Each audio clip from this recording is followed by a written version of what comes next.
Mathieu Caquino est en ligne avec nous depuis Morningstar. Bonjour Mathieu. Bonjour Cédric. Vous nous proposez ce matin un point sur les fonds avec un style de gestion en croissance, fonds qui souffre depuis le début de l'année. Qu'est-ce qui explique ce phénomène ? Oui, effectivement, c'est compliqué pour le style croissance qui fait face à des vents contraires depuis le début de l'année. Si on regarde depuis le 1er janvier, l'indice FACI Europe Growth, qui traque la performance boursière des sociétés européennes avec ce profil de croissance, eh bien, cet indice, il est en baisse de presque 11%, alors que le marché des actions européennes dans son ensemble, lui, est en baisse de 3%. Alors, juste un petit rappel, le style de gestion croissance, en fait, ça regroupe des gérants qui vont s'attacher plus particulièrement aux perspectives de croissance future, notamment la progression des bénéfices par action. Et c'est un style traditionnellement opposé au style de gestion value, où là, les gérants vont chercher des valeurs délaissées par le marché, des valeurs décotées.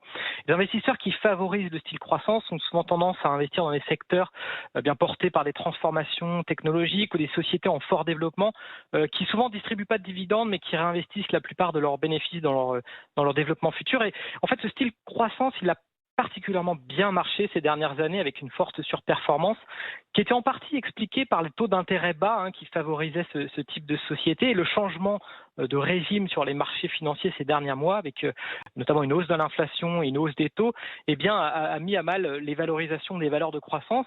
Et en fait, la moindre déception des marchés a parfois entraîné des sanctions très fortes. Vous vous souvenez de l'exemple de la société mère de Facebook, Meta, qui a chuté de façon spectaculaire au début du mois. Et du coup, vous pensez que c'est le bon moment pour s'intéresser au fonds croissance ? Écoutez, la correction des valeurs de croissance a abaissé leur valorisation, alors que c'est vrai que beaucoup d'entre elles, elles n'ont pas perdu en qualité. Certaines sociétés de croissance continuent d'avoir d'excellentes perspectives de développement sur le long terme et peuvent supporter les effets à court terme du changement de politique des banques centrales. Donc, dans une perspective de long terme, et bien sûr dans le cadre d'un portefeuille diversifié, ça peut être intéressant de regarder ces fonds de croissance. Donc, certains sont gérés par de très bons experts en la matière, avec des approches d'investissement qui sont éprouvées et des track records solides sur le long terme. Du coup, comme à chaque fois, on compte sur vos bases pour dénicher quelques illustrations de ce thème, quelques fonds à partager. Ah oui, alors trois fonds dans ce thème croissance sur l'univers européen. On aime bien notamment le fonds Lion Trust Sustainable Future Pan-European Growth, un petit peu long. C'est un fonds qui fait partie des 5 stratégies d'action gérées par Lion Trust, une société de gestion britannique qui a développé une vraie expertise sur l'investissement durable. Là, la stratégie, c'est d'investir sur des entreprises qui sont gérées de manière durable parce que, selon l'équipe, elles vont afficher des perspectives de croissance meilleures au fil du temps. La stratégie d'investissement leur a donné raison sur le long terme pour l'instant. C'est un fonds qui est noté bronze. Autre fonds intéressant dans ce style croissance, le fonds Fidelity European Dynamic Growth. Nous avons là aussi une bonne opinion du gérant, Fabio Riccelli. Il est là depuis 2008. Il est appuyé par une très large équipe de recherche chez Fidelity, ce qui lui permet d'avoir une couverture approfondie du marché et puis un flux constant d'idées d'investissement.